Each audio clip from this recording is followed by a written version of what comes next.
Hey everyone, welcome to another deep dive with us. It's great to be here. Today we're going to be trying to understand young people a little bit better. Okay. Specifically those between like 10 and 25. Right.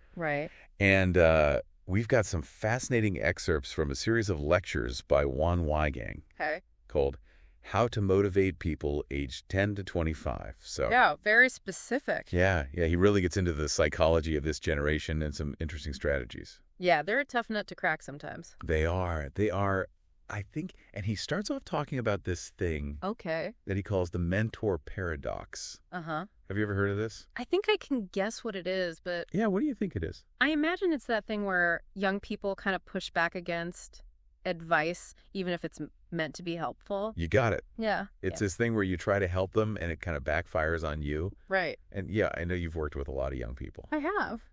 Have you seen this in your own experience? Oh, absolutely. It's like a universal law of mentoring young people. It really is. Yeah. So Juan Weigang gives this really good example, I thought, where he talks about this manager at a fashion company Okay. who has this young employee, like 23 years old, Uh-huh. and she's trying to give her a chance to shine, Okay. in a meeting. So she asks for the employee's perspective on a product. Makes sense. Seems like a good opportunity. Seems like a good idea, Right. Yeah. I bet it didn't go as planned, though. Probably not knowing this age group. No, it did not. Yeah. What happened? So instead of taking the opportunity to, really kind of shine and show her stuff, Right. the employee completely freezes up No. and then later accuses the manager of setting her up to fail. Oh, wow. Talk about misinterpreting the situation. Yeah, it's just this classic example of good intentions just completely backfiring. Totally. Yeah. So why does this happen? Right. It's the big question. Like, why do these well-meaning attempts to help sometimes backfire so spectacularly with young people? Well, there's a developmental psychologist named David Yeager, Okay. and he worked with some others named Rondell and Carol Dweck. Okay. And they have this theory that they call the status and respect hypothesis. Interesting. And basically, they argue that individuals between the ages of 10 and 25 Okay. are just particularly sensitive to anything that might threaten their status or sense of respect. That makes sense. Yeah, and it's partly because of the intense social pressures they're experiencing at Right. that point in their lives and the hormonal shifts that are happening. Yeah, for sure. It's like everything's changing for them. Yeah, their whole world's changing. So yeah, no wonder they're so sensitive to feedback. Yeah. But what is it about that age group that makes them more sensitive than, say, like someone in their 30s or 40s? It's a good question. Yeah. Well, Yeager argues that, they're going through this kind of extended adolescence, right? This prolonged period of transition between childhood and adulthood. So they crave the independence and recognition of adults. Right. But they're often still treated like children. Oh, I see. And it creates this kind of tension where they're super aware of anything that might undermine their status. So they're kind of caught in between. Yeah, totally. Yeah. It's like their radar for disrespect is on high alert or something. It really is. And so even constructive criticism can be taken as a personal attack. Totally. If it's not delivered really carefully. Yeah, it's like a minefield out there. It is. Right. And so how do we as, mentors or people who want to help them navigate this sensitivity and provide feedback that's actually going to motivate them? That's the million-dollar question, isn't it? It is. Well, that's where this concept of wise feedback comes in. Okay, tell me more. So Yeager and another psychologist, Jeffrey Cohen, they developed this approach. Uh-huh. And they found that just a simple shift in language can make a big difference. Really? Okay, I'm intrigued. What's the secret? Well, instead of just pointing out areas for improvement, you try prefacing your feedback with a statement like, I'm giving you these comments because I have very high standards and I know you can meet them. Oh, that's interesting. Yeah. You're kind of acknowledging their potential. Exactly. Right, and saying I believe in you. I'm giving you this feedback because I know you can reach these high standards. Exactly. You're not saying you're not good enough. Right. You're saying, I know you can be better. Yeah. And this is how. Wow, so it's kind of like addressing that status threat. Totally. Head on. Yeah, you're getting ahead of it. Yeah, and reframing the feedback as an opportunity for growth. Exactly. Yeah. I like that. But does this actually work? It does. There's research on it. Really? Yeah. They did this study with 7th graders who were writing essays. Okay. And the students who received this wise feedback, they were way more likely to revise their work. Interesting. To make big improvements compared to those who just got generic feedback. Wow, that's really interesting. So this isn't just about making them feel good. It's about actually getting them to do better. It's about getting results. Yeah. Have you seen this kind of play out in real-world settings? Definitely. One Weigang talks about the surgeon who was having trouble giving feedback to young doctors. And he was finding that they would get defensive or disheartened. Right. But when he started using this wise feedback approach, they became way more receptive. Wow. And they were much more motivated to implement his suggestions. Interesting. So it really is about tapping into that desire for respect. Yeah. And using that to fuel their growth. Exactly. That's fascinating. I wonder what other factors influence this age group's motivation. Well, for a long time, there was this idea that teenagers were basically just impulsive and irrational. Because their brains weren't fully developed. Exactly, because their prefrontal cortex wasn't fully developed. Right. But more recent research is challenging that view. Like Adriana Galvan, this neuroscientist, she argues that the adolescent brain isn't incompetent. Okay. It just has different priorities. Interesting. Okay. It's more about their social and emotional needs. So instead of focusing on logic and long-term consequences, right, they're more driven by... Yeah, like how they're perceived by their peers. Yeah, and how they fit in. Exactly. So seeking out respect and status is actually... It's pretty adaptive. It's a good thing. Yeah, when you think about it for this age group. Especially in this period of transition. Totally. They're trying to figure out their place in the world, Yeah, it makes you rethink how much emphasis we put on academics as like the only measure of success. Exactly. It takes more than good grades to navigate adult life. Yeah, you need those social skills. Definitely resilience, the ability to collaborate, lead. All that stuff. Yeah, all those things that you don't really learn in a textbook. Exactly. And I guess sometimes that means prioritizing those social connections. Yeah. Even over over maybe studying for a test or, doing your homework. Finishing that assignment. Right. It's not that they're incapable of making responsible choices. It's that their brains are just wired to prioritize what's important at that moment. Yeah, what's important for their survival. Right. And for their social success. At that particular stage. At that stage, yeah. That's fascinating. And Galvan suggests, think of it this way, like emotions are the teacher, and the prefrontal cortex is the student. Interesting.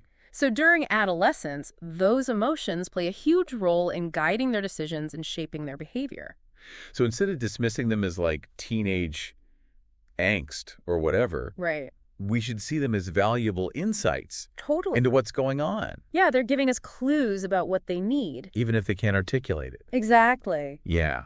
Wow, this is all really making me rethink how we interact with teenagers. It's a whole new perspective, right? It is. So, okay, so we kind of understand why they're so sensitive, but what are some practical strategies for actually communicating with them? Right, so how do we actually talk to these kids? Yeah. Well, Yeager, he outlines these 4 key principles for communicating respectfully with young people. Okay, lay them on me. All right, so the first one is this. He says, ask, don't tell.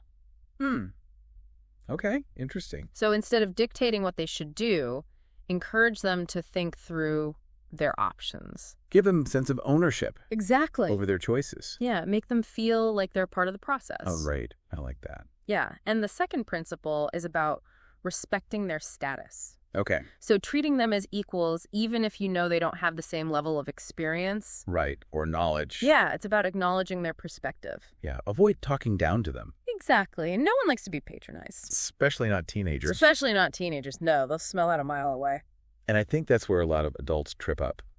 Yeah, we want to be helpful, so we end up lecturing. Right, and it just backfires. It totally backfires, yeah. Okay, what's the third principle? The third principle is to acknowledge their negative experiences. So validate their struggles. Exactly. Instead of dismissing them. Yeah, let them know you understand what they're going through. Be empathetic. Exactly. Create that safe space for them to open up. I like it. Okay, so we've got ask, don't tell. Yes. Respect their status. Acknowledge negative experiences. You got it. What's the fourth one? This one's important too. It's assuming agency. Assuming agency. Okay. So framing your requests in a way that allows for independent decision making.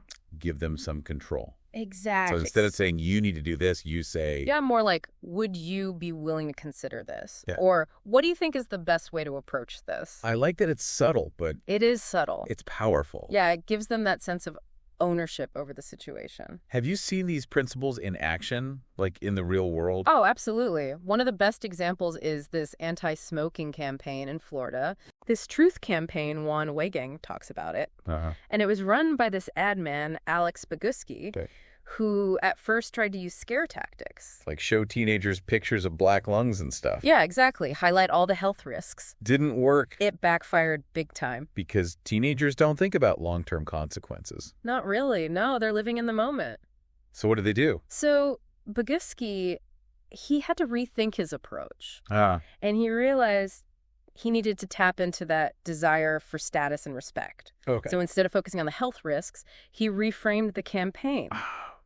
He made it about empowering young people to rebel against big tobacco. Oh, that's interesting. Yeah, he turned the tables. So instead of smoking being cool, it was about not being manipulated by these big companies. Yeah, they made the tobacco industry the enemy. That's brilliant. It was, and it worked. Wow, so they made smoking uncool. They did. It was a huge success. And it all came down to understanding their motivations. Yeah, tapping into what really drives them. That's really amazing. It's a powerful example of how to connect with this age group. So it seems like this sensitivity to respect and status. Yeah.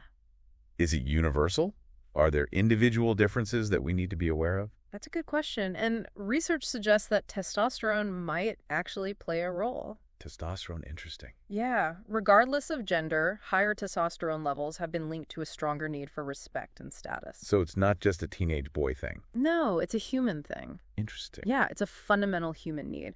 And Juan Weigang talks about how sometimes adults view young people through this condescending lens. Yeah, he calls it a tear in Chinese. What does that mean? It means child vision. Child vision, okay. It's that you're just a kid, what do you know attitude. Oh, yeah, I've definitely seen that. Yeah, it's so frustrating for young people. They're trying to figure things out, so we're not taking them seriously. And it just creates more resentment.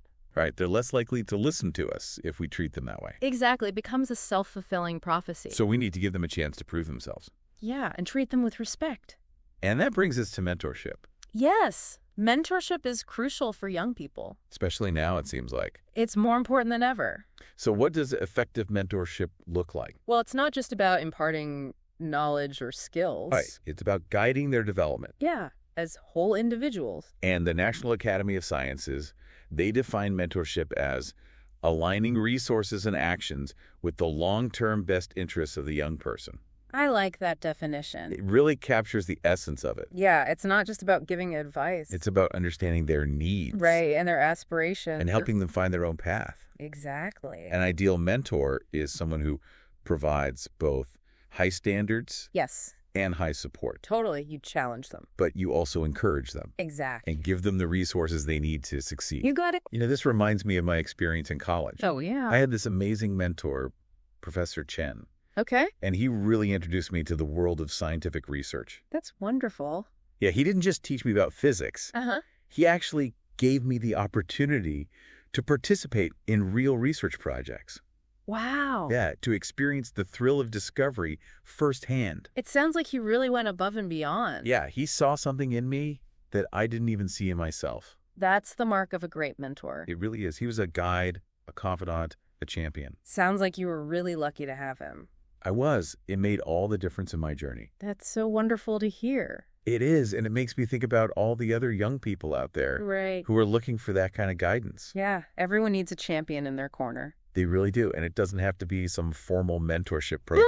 No, not at all. They can be anyone who's willing to invest in their growth. A teacher, a coach. A family friend. Exactly. Anyone who sees their potential and wants to help them thrive. So as we're wrapping up this deep dive, I want to kind of turn it over to you, the listener. Okay. And think about the young people in your life. Right. Your kids, your students, your nieces and nephews. Even just the young people you encounter in your community. Yeah. Think about how you can apply these insights to your interactions with them.